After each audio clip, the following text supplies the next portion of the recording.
Bəzən bir film təkcə ekran işi deyil, bir xalqın yaddaşından, bir insanın həsrətindən bəhs edərək milyonların taleyini göstərən tarixin bir parçası ola bilir. Doğma Torpaq filmi də məhz belə bir həsrət hekayəsindən bəhs edir. 5 ildən artıq bir müddətə ərsəyə gələn film Nəriman Film tərəfindən hazırlanıb və arxasında mindən çox insanın əməyi dayanır. Filmin qurucusu rejissoru tanınmış kinoxadim İlqar Səfaddır. Bu ekran işi sadəcə keçmişi xatırlatmır, həm də bu günə və sabaha tutulan güzgü kimi önümüzə çıxır. Filmdə Azərbaycanın yaxın tarixinin 3 önəmli mərhələsi, indiki Ermənistan ərazisində, yəni tarixi Azərbaycan torpaqlarında yaşayan soydaşlarımızın öz doğma yurdlarından qovulması, 1-ci Qarabağ müharibəsi, xüsusən Xocalı soyqırımı və ordumuzun 44 günlük vətən müharibəsində şanlı qələbəsi əksini tapıb. Работа над фильмом «Doğma Torpaq». Doğma Torpaq filminin çəkilişi 5 ildən artıq bir zamanı əhatə edir. Bu, həm tarixi faktlar baxımından, həm də xronometraja görə də böyük filmdir. Filmdə mindən artıq adam çəkilib. Əsər özündə 40 ildən artıq bir zaman kəsiyini ehtiva edir. Biz Azərbaycanlıların Qafqazdan köçürülməsini, Xocalı soyqırımını, 80-ci illərdə Daşnaksutyun partiyasının tarixini göstəririk. Film Azərbaycanın 2-ci Qarabağ müharibəsində qələbəsi ilə yekunlaşır. Ekran işində Rüstəm Cəbrailov və Alina Varansova kimi mükəmməl aktyorlar oynayır. Bizim üçün çox məsuliyyətli iş oldu. Müharibəyə həsr olunduğu üçün kütləvi səhnələr çox olduğundan çox məsuliyyətli proses idi. Biz də bu filmə çox məsuliyyətlə yanaşmışıq. Onlar Londondan gələn jurnalistlərdir. Bəbirlər haqqında filmlər çəkirlər. Filmin təqdimat gecəsində səhnəyə çıxan xalq artisti Hacı İsmailov həm aktyor heyətinin üzvü, həm də bu torpaqlar uğrunda ruhən savaşan biri kimi fikirlərini bölüşdü. Mən çox sevinirəm ki, bu filmdə çəkilmişəm və filmdə çəkilməyimin əsas səbəblərindən biri elə filmin adı olub. Çünki torpaq, vətən müqəddəs bir məhkumdur. Hospitalın rəisini mən çəkilmişəm həmin rola.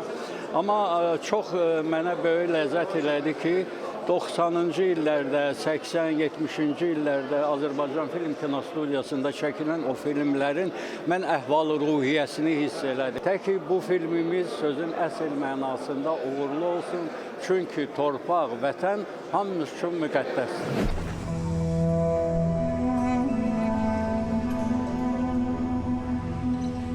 Gəzidə iştirak edən tanınmış bloger Kamran Razmavar isə filmin bugünkü nəslə verdiyi mesajın gücünü vurğuladı. Gəlmişəm bu gözəl filmin təqdimatına.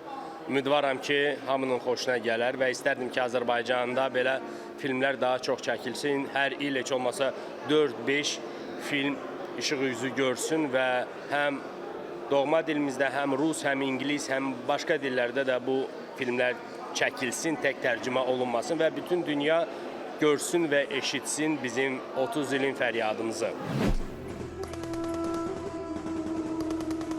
Ən maraqlı detallardan biri isə filmdə iştirak edən hərbçi Məmmədov Rafiqin hekayəsidir. O erməni dilini bildiyi üçün bu layihəyə dəvət alıb. Müsahibənin sonunda o düşmənə onların dilində dedi: Qarabağ Azərbaycandır. Erməni dil bildiyim üçün mən bu kinoya İlqar müəllim dəvət elədi. Yəni kömək məqsədi ilə bu kaskadyorları, erməni rol oynayan kaskadyorları biz öyrədirdim erməni dili və onlar rolda erməncə danışırlar. Erməniyə həmişə nifrət olubdu. 5 dənə də müharibə keçmişəm. Afqanistan, 1-ci Qarabağ, aprel, 44 gün və antiterror. O rolu kinonun maraqlı olduğum üçün biraz o rolda oynadım. Qarabağa merinə, Azərbaycanına.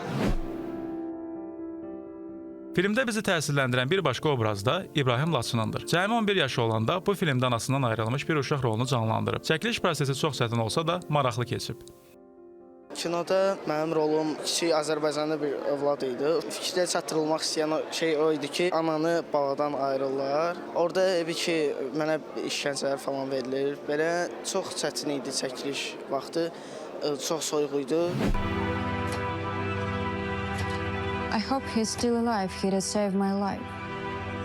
Baş verən bütün tarixi faciələrin filmdə yenidən canlandırılması o dövrü görməyənlər üçün yaxşı bir vəsaitdir. Filmdə tez-tez xatırladılan Bəbir xalqımızın milli dəyərinin və cəsarətinin simvoludur. Doğma torpaq sadəcə film deyil, yurt həsrəti, ana fəryadı, igidlik, dirəniş və ümidin simvoludur. Bu ekran işi yaddaşımıza nəinki keçmişi xatırladır, həm də gələcək nəsillərə satacaq mesajlar verir. Torpaq yalnız yaşadığımız yer deyil, sahib olduğumuz dəyərdir. Bizim doğma torpaq çox gözəldir.